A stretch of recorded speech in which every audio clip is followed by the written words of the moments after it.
Kidlat News Updates.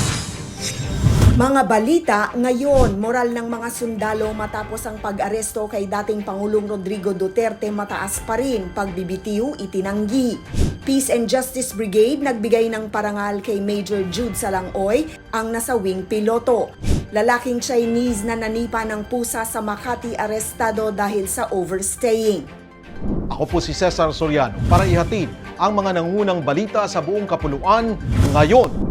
Mariing itinanggi ng tatlong pangunahing sangay ng Armed Forces of the Philippines o AFP ang mga kumakalat na ulat sa social media na may mga sundalong nagbitiw sa kanilang tungkulin matapos ang pag-aresto at paglilipat kay dating Pangulong Rodrigo Duterte sa The Hague, Netherlands noong March 11. Ayon kay Philippine Army spokesperson Colonel Louis de Maala, walang natanggap na ulat hinggil sa umano'y pagbibitiw ng mga sundalo at iginiit na nananatiling mataas ang moral ng kanilang hanay.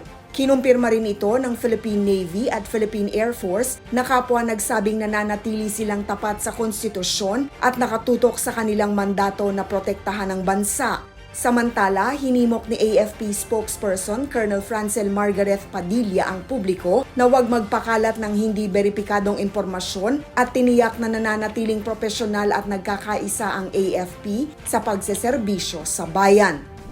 Nagbigay pugay ang Peace and Justice Brigade at Tactical Operation Group 2 ng Philippine Air Force sa yumaong piloto na si Major Jude Salangoy sa isang seremonya kamakailan sa headquarters 503rd Brigade Barangay Kalanan, Tabuk City, Kalinga.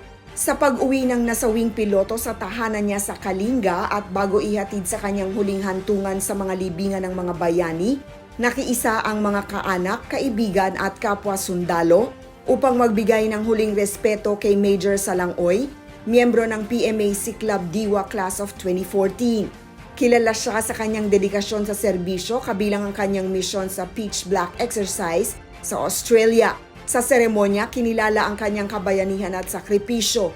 Ang kanyang legasiya ng katapangan at pagmamahal sa bayan ay magsisilbing inspirasyon sa mga susunod na henerasyon. Matatandaang noong March 4, 2025 na wala ang Philippine Air Force FA-50 jet na sinasakyan ni Major Salangoy at First Lieutenant April John Dadulla. Parehong nasawi ang magigiting na piloto matapos bumagsak ang kanilang eroplano sa Mount Kalatungan, Bukidnon habang nasa isang tactical night operation.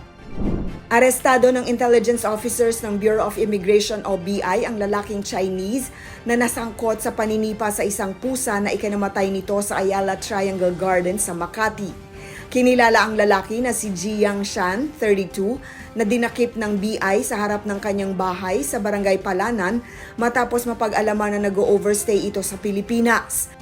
Base sa record ng BI, dumating bilang tourist si Jiang noong May 2023 ngunit hindi nito inextend ang kanyang visa mula pa noong September 2023. Wala rin itong maipakitang dokumento sa BI agents dahilan para arestuhin ito at dalhin sa pasilidad ng Immigration Bureau sa Bikutan bago ito ipa-deport.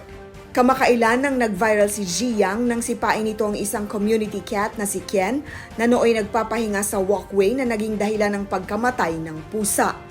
Para sa Kidlat News Channel, ako si Rosalyn Sinchonko, nag-uulat. Ako po si Cesar Soriano. Palagi niyong kasama sa bawat pagputo ng balita.